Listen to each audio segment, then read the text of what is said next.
Welcome to Polk Nation. I'm Jim Gazzolo. He's She Shore, and I froze all weekend. Oh my That's goodness, all I'm it was going to cold. say. It was cold. It's cold. Next weekend, going to be 80 degrees, baseball, Louisiana Tech coming in, completely different, should have good crowds. Be great. Hey, I'll be able to wear shorts. Happy Mardi Gras. Happy Mardi Gras, though. Let's talk about that first. I was going to go there. That was my next. I mean, what a great time of year. Parades everywhere. Especially in Southwest Louisiana. I went to a ball on Saturday, and it was my first ball, and I was just like, wow, this is really cool. You weren't the king? No, stop. No. But it was really, really cool. I used to go to them, you know. I actually used to go to Mardi Gras balls. Really? Yeah. Why don't you do that anymore? I don't know. I don't. You ask me questions. I don't have answers for some questions on what we do and don't do anymore. Are you going to come to the Gatsby? I don't know. I haven't been officially invited what are you talking yet. about? I've officially invited you. I haven't seen my card yet. Oh, okay. I got to talk to the missus. Okay. See what else is going on. All right. All right. Mardi Gras week is always a big week here in Lake Charles. For sure. But for you guys, huge week for women's basketball. We'll have Coach Kennedy on here in a little bit. Interesting week for softball. Obviously, everything gets backed up. Yeah, yep. Long weekend. Baseball goes 4-0, destroys Elkhorn. But, and here's the big but, you are now a week away from the Southland Conference Tournament. Next 2 years, it's here. How much are you looking forward to it being here? Oh, gosh, you know, I'm really excited about it. We're going to have league meetings at the conference tournament. And I'm sure some of that is going to be about, you know, hosting here in the hotels and all that stuff. I'm really excited. Our fan base, the people that I've talked to, they're really, really excited. The businesses, the hotels, everyone is excited about it. I mean, it's a big deal. You know, I wonder what, and I'm going to have somebody at the paper probably look into it, but what was the economic impact of this weekend with softball, baseball, basketball here, the state championships down the road at Burton, state championships next weekend. Yeah. When you come in next year, though, as far as hotels go, you will be against the state championship in basketball. For sure, for sure. I know. I book them early. Oh, no doubt about it. The commissioner and I are working on that now. But I don't worry. I mean, there's plenty of places, and we'll be fine. 2 years ago, there wasn't. Oh, I know. But to have them here, I say it all the time. It was one of the hardest jobs early in the year because of lack of facility. The two basketball jobs here now, I'll just say it, it's you know, probably the best, if not one of the best, low mid-major jobs in the country, because you get to host on your own floor for 4 years to go to the NCAA tournament. And you're recruiting in the best facility. Absolutely. There's no one else, no other league in the country, no other school that has that advantage, and we do. We have to take advantage of it. The only school that can compete, I think, right now would be Corpus, because they do have the arena. It's not on campus, but it's a nice arena, and you can go to school on the beach. Yeah, for sure. Yeah. But I mean, right now, it is a really, really good basketball job, and we need to take advantage of it. Yeah, without question. All right, I want to get into an AD question for you. I asked you this the other day off camera, but gas prices soaring. Yeah. A lot of things changing. How hard is that to correct a budget mid-season when things like that happen? You know, it's funny. It's you know, we film this on Monday mornings. In my staff meeting, Tanner Steins is our deputy AD and CFO. We actually had that conversation about you know, thinking about really trying to hone in on all of our schedules of our teams to be local, because you don't know what's going to happen with the economy, especially, you know, now that, you know, what's going on in Ukraine and Russia. For sure, it's something that we've really thought about a lot, trying to stay as local as we can.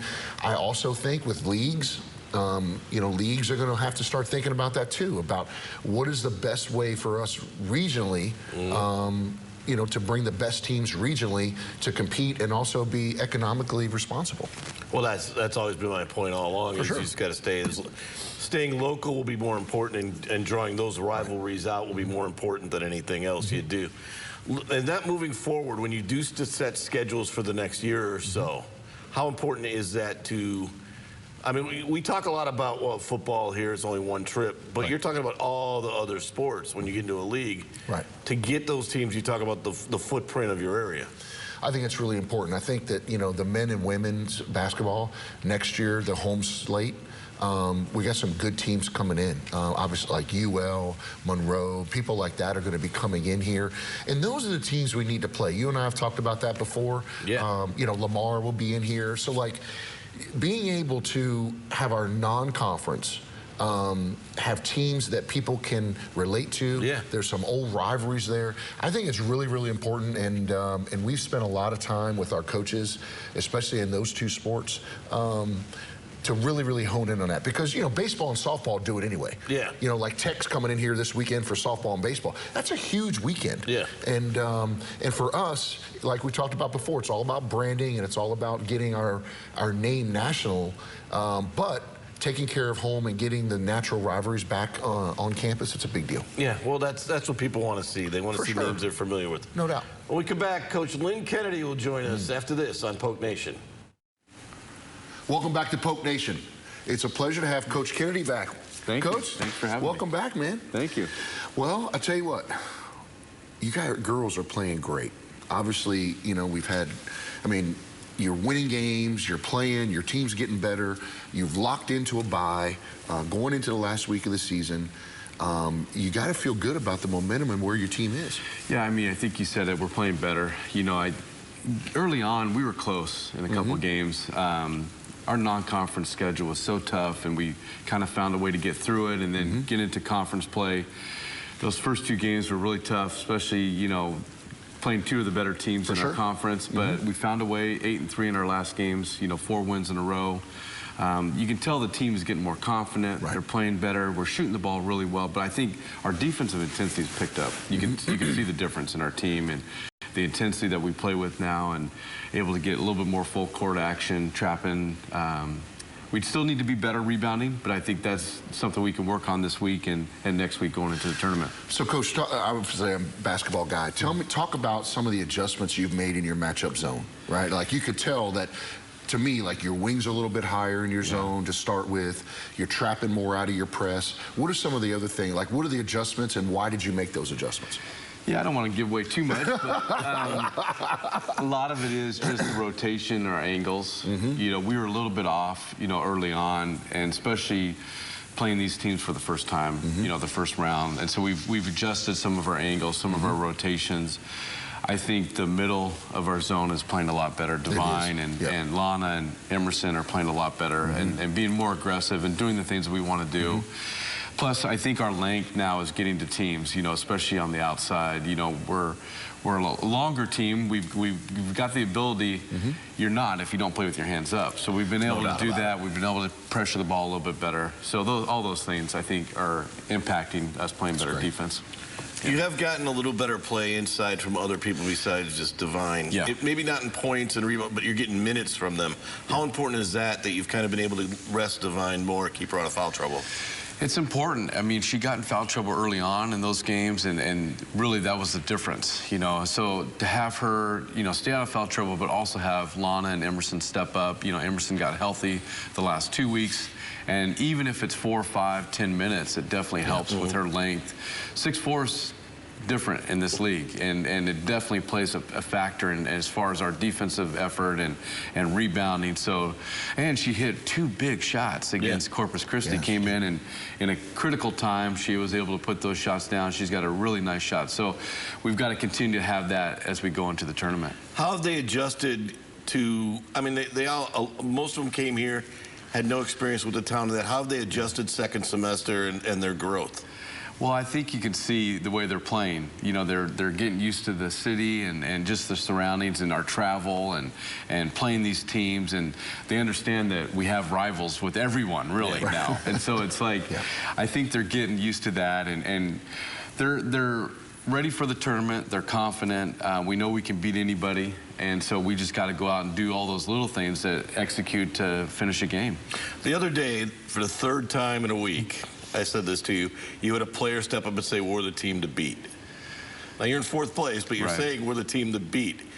You said you loved that confidence. And then you said, well, I think we're the team to beat. You guys fully believe that? We fully believe it, 100%. I think early it was the reaction. You know, we've been talking about since day one, we're gonna, the way that we run our program, just the style of play. We want to be the rival of everyone. We want to be the team to beat. And then you saw the reaction early on when we lost games to teams, especially here. You know, we just said, you know, that just reiterates who we are in this conference. Our facilities, the way we do things, all those types of things go into us being at the top of the conference. And for us, we want to be the team to beat. We want the bullseye. We want everybody's best game. That's how you get prepared for the NCAA tournament.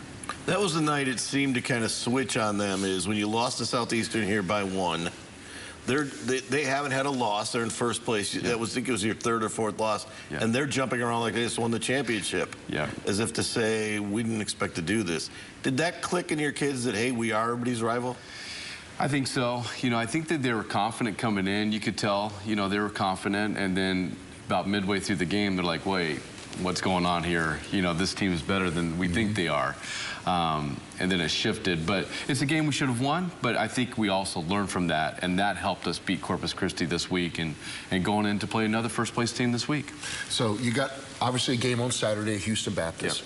Yep. They were able to come in here and win. What's, you know, before we take a break, what is the, obviously we're playing really well, but what do you got to do to go to Houston Baptist and keep the momentum going? Just play with confidence, like we've been playing the past 2 weeks. I think we're playing better. I think defensively we have to be better. Rebounding is probably the biggest issue we've seen. You know, teams are getting a little bit more aggressive because they're missing that first initial shot.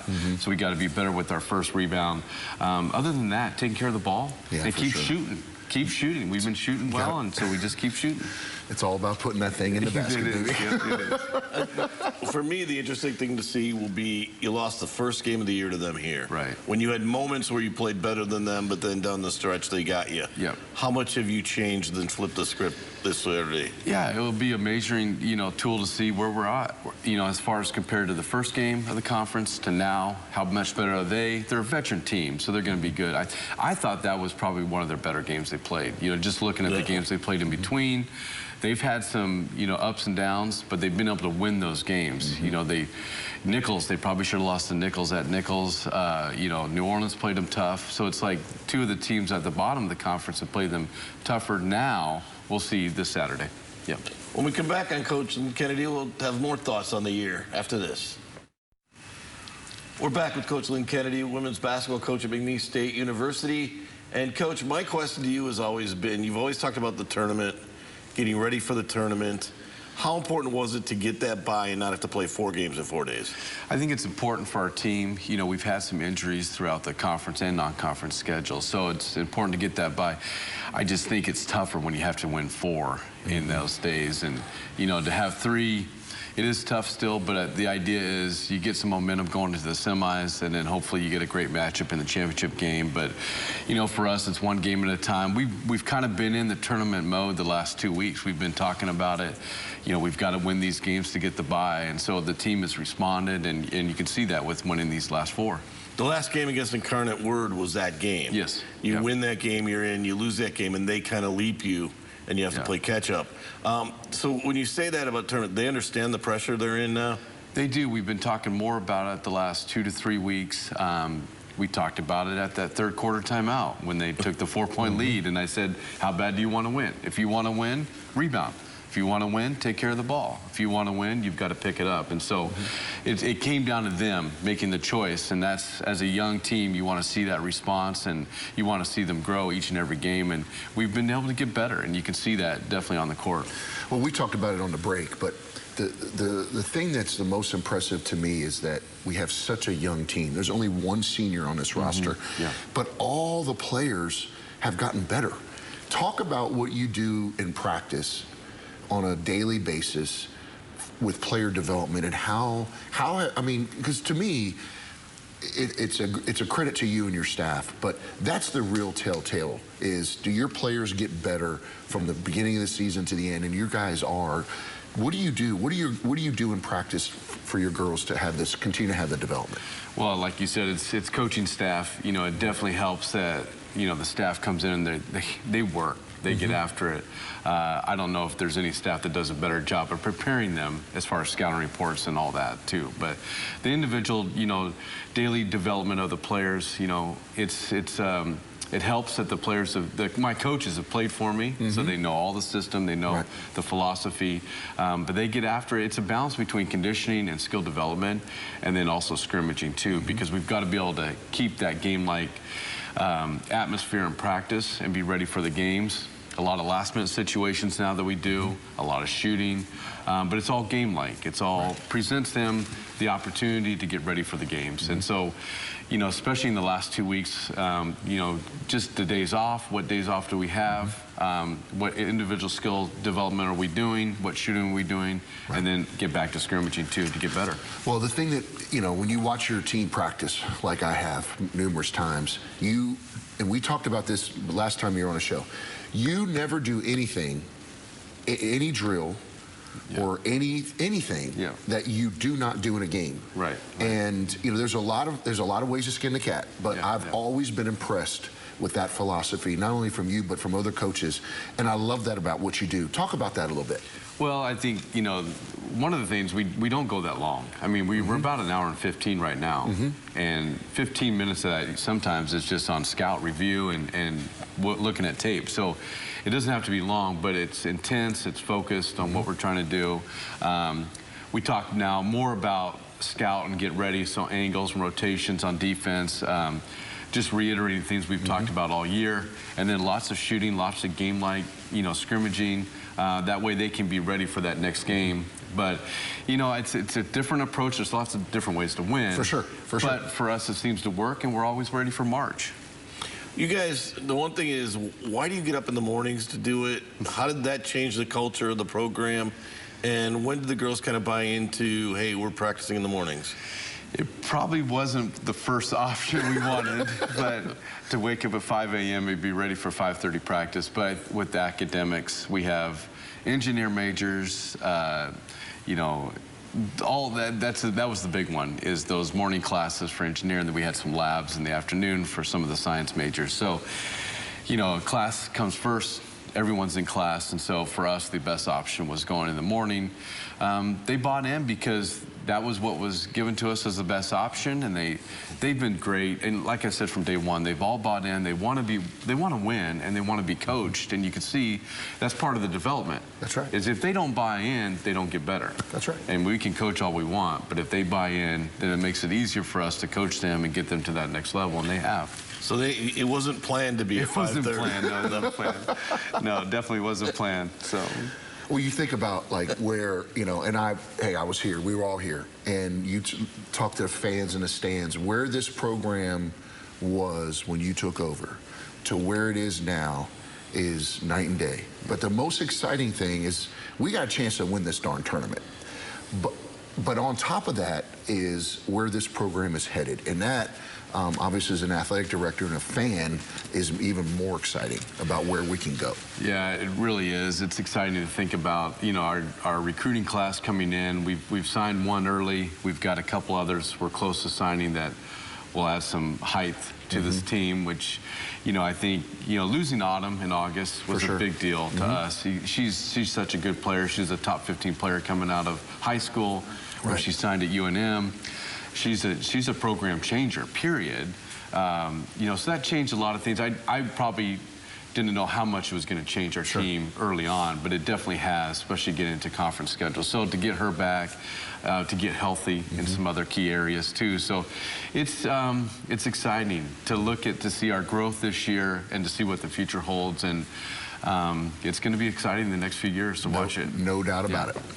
You talk about the future. President isn't bad, though. You never know where you're going to go with the That's what I'm president. saying. I said that. Like, we got a chance to win this thing, and we've gotten better, winning 8 out of 11. And the thing that I've always loved when I was talking to Coach throughout this process, you know, about a year ago, is his teams always peaked at the right time. And it comes down to his approach. It comes down to how he practices. It comes down to how he runs the program. And like you can see, we talked about it during the game, your girls play for each other. The culture that you're establishing and you're developing, it's noticeable. And I'm just telling you, everyone around here, including all of us, really, really appreciate it. Well, that's the most noticeable part of it. When we come back, we'll finish up with Coach Schroyer after this on Polk Nation. We're back on Polk Nation, and getting back to this weekend, Louisiana Tech coming here in softball and baseball. For sure. Yes. Baseball especially, very good team. Really good team. They beat LSU. Tech beat LSU. Stunned by the crowds you got this weekend because it was so cold. People still went out there. Still went out. Well, I mean, both of those programs have done a great job. They've both been in multiple NCAA tournaments in a row. And, you know, when you win, people come watch you. And when you win, you start to develop a following. And our fan base is special, no matter what. But it was great to see that. But let's talk about this, though. What a stud Lynn Kennedy is. I mean, you can that's just... your best hire. That's your best hire. Yeah, for sure. I think that I mean, he's done a great job. But I'll say this, too. You know, you talked about it where, you know, his girls say, hey, we're the team to beat. He oozes confidence. He's not arrogant, but he's confident. And it all starts from the top, right? Oh, yeah. So anything, you know, they all take the personality of your head coach, and they're confident because he's confident. When he was down and lost the first 2 league games and struggled in the preseason, lost their, you know, arguably their best player. Yeah. It was no panic. We're going to make a couple adjustments, and here's what we do. Here's how we do it. He had a secondary plan. He's a pro. He developed a plan. Yeah, he's a pro, and I'm really, really excited about what he's building and what he's developing. And, you know, like you said, we have a chance to go to that tournament in Katy and make a run.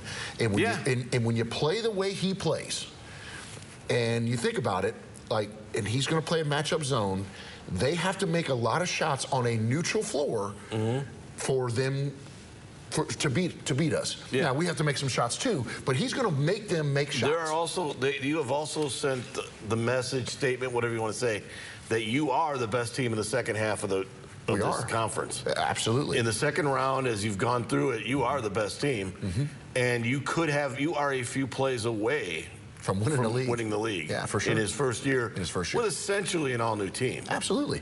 But, again, it goes back, and you alluded to it, it's about the culture that he's developed. Culture. And the program, his girls have gotten better. And well, they bought into, they know their role, they've gotten better, and they generally want to be coached. For sure. That's true. And that is a huge deal. Because I'm going to tell you, you go to practice. The nice thing about Coach, I love him for a lot of reasons, but he never really raises his voice. No. But if you don't do it exactly right, you just do it again. And you'll do it again, and you'll do it again. He gets his point across. And he is huge on conditioning. So, and he plays a lot of people. Oh, they're always running. So they're in great shape. They've gotten better, and he alluded to it. I mean, the conditioning, the skill development, and that in a time, you know, I was told a long time ago, you don't want a tricky play this time of year. You want a player to become better. Yeah. And he's got better players right now. 20 seconds, better get your Gatsby in. April 2nd, we only have today 11 tables out of 94 left. So if you want to come to the greatest, biggest, best party in Southwest Louisiana on April 2nd. Better than a Mardi Gras. It's Mardi Gras on steroids, I promise you. Mardi Gras. I'm telling you, it will be the party of the year. Party of the year. And this weekend, going to be a big weekend for you guys? Big weekend, yeah. We got, obviously, the basketballs are on the road to Houston Baptist, but we got tech and baseball and softball. Come out and support us. We'll talk about it next week on Polk Nation with Coach.